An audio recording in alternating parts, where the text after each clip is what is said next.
Hey guys, what's up? DJ here, and I love Minecraft. Given that I was a hyper-introverted nerd in 2009, that's probably not very surprising, is it?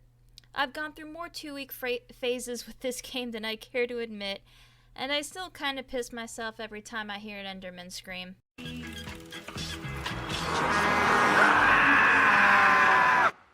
Even still, there's a lot of stuff I haven't done in this game yet, and one of those things is achievement hunting.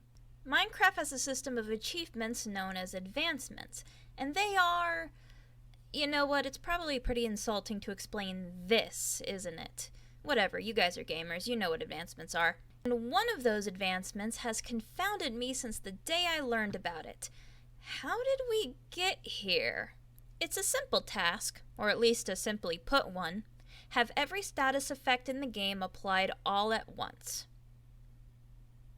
Fuck it, I'm not gonna sit here and tell you that it's simple or some shit. It's goddamn ridiculous. Let me make this perfectly clear. You have to get nailed with 33 status effects at the same goddamn time. Effects with widely different timers, all needing to overlap at once, mind you.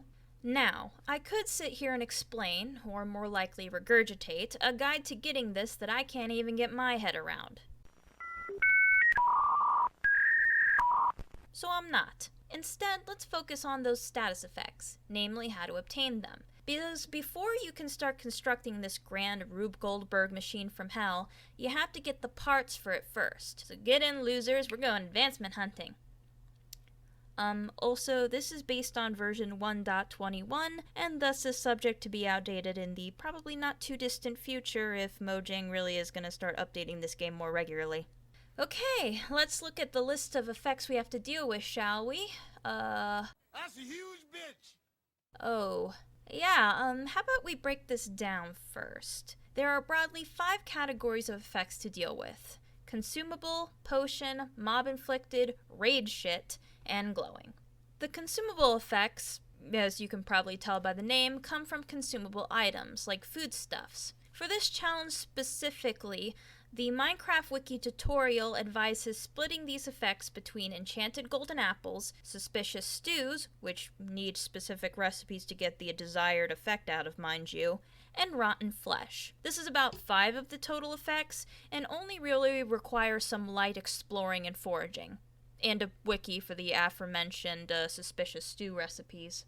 Next up, potions, aka the vast majority of the effects. Seriously, a good 15 of them are accounted for here.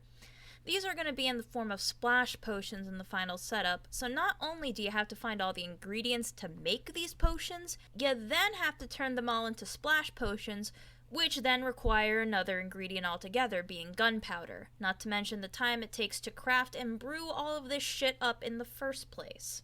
Mob-inflicted are, well, mob-inflicted. They come from being near or hit by a mob. So, here we have mining fatigue from Elder Guardians, darkness from the Warden, or rather in this setup, a Skulk Shrieker, Dolphin's Grace from dolphins, and levitation from getting nailed by one of the Shulker's things, meaning that not only do you have to be near both a deep dark and an ocean monument, which traditionally do not spawn next to each other, and have dolphins around, you also have to drag a shulker from the end, which is not easy, and to think we still have 2 more segments to go.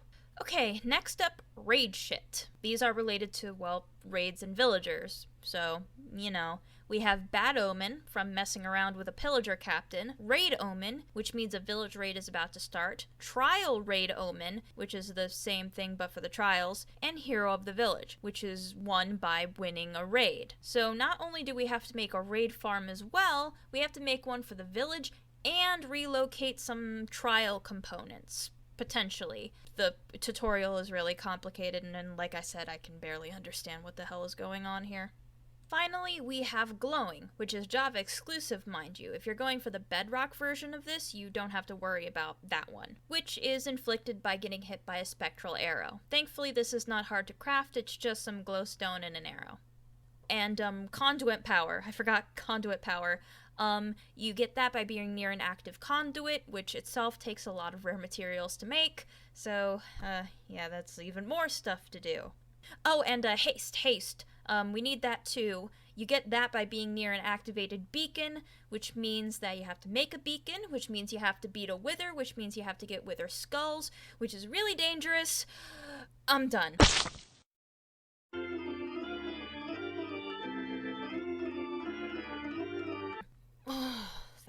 That was a lot.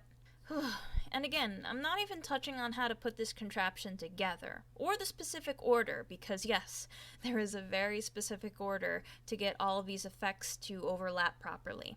Additionally, and this is my final little thing to touch on, this is a hidden advancement, meaning unless you know that it's there and you know what to do, you sure as fuck are not getting it by accident. And to think, this one doesn't even get to be a badge of honor for making too many dung monsters. Well, I think that's enough of the bitching. If you guys want to try this beast out for yourself, head to the Minecraft Wiki and look at their advancement tutorials for reference. Good luck and God bless. I'm certainly not trying anytime soon. Thank you all so much for watching. Make sure to stay caffeinated, go pet your favorite little furry friend, and I'll see you guys next time.